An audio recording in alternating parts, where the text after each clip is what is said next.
We got some major breaking news as it has been announced that Stewart-Haas Racing has been handed a pretty big penalty. What's going on, guys? It's Daniel, and welcome back to our video.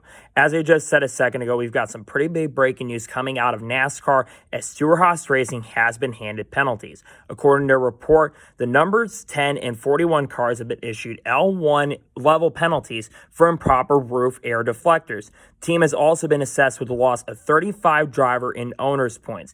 To be honest, I thought these penalties were going to be a lot stiffer than they ended up being, but the fact they still got hit with points penalties is pretty severe. I believe that now will potentially knock Noah Gragson below negative points, if I'm not mistaken, and this puts Ryan Preece in a very difficult position as well.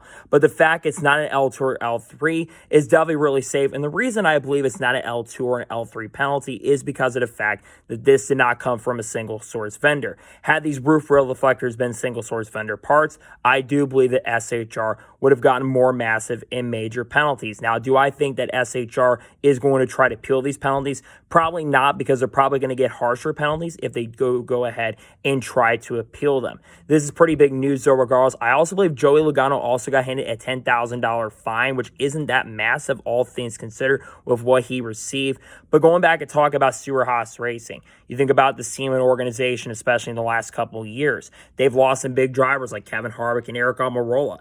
They've also had multiple major penalties. Last year, you go back to the Coke 600 when Chase Briscoe got handed an L3 penalty, or L3 or L4 penalty, and nearly had to miss the race at Gateway because of that, and nearly got suspended. And it was the biggest penalty in NASCAR history. And Kevin Harvick, of course, got a disqualification at the end of Talladega. It just seems like SHR keeps getting away. They keep trying to keep getting away with all these major moves that they keep making, and it's costing them a really good season at this point, which I think is really unfortunate for Stewart-Haas Racing, but it's part of the rule book. You can't mess with these parts. Luckily for them, the one thing that is their biggest saving grace is the fact that basically this is not basically a penalty that's like going to end their season completely. 35 points is a lot of points for sure, and it's going to be a little bit of setback for sure.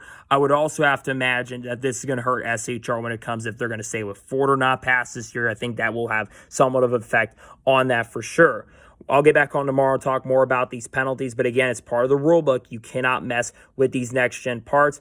Otherwise, they're going to be handed penalties, but this is not season-ending penalties. But it seems like every time we come to Atlanta or one of these bigger ovals and tracks, we tend to get these pretty massive and big penalties. So nonetheless, Stewart-Haas Racing has received an L1 penalty for messing with the roof rail deflectors. You'll have more of my thoughts on this tomorrow on the channel. So that is going to be it for today's breaking news report. I want to thank you guys for watching. Please subscribe to the channel, notifications on, so if I win a video, it does go live on my channel. Follow me Twitter, Facebook, and Instagram, and support on Patreon as well. Let's go below that and comment your thoughts below on today's video. What are thoughts about the roof rail deflector penalty that Stewart-Haas Racing has received? Let me know your thoughts in the comments below. Tomorrow on the channel, I'll have more thoughts on this situation, also on the Joey Logano penalty that he's received, and we'll have a lot more content dropping as we get closer to the week at Las Vegas. So anyways, like I said, I want to thank you guys for watching today's episode, and I'll see you guys next time for more awesome NASCAR content and other motorsports content on the channel like this. Take care, everybody.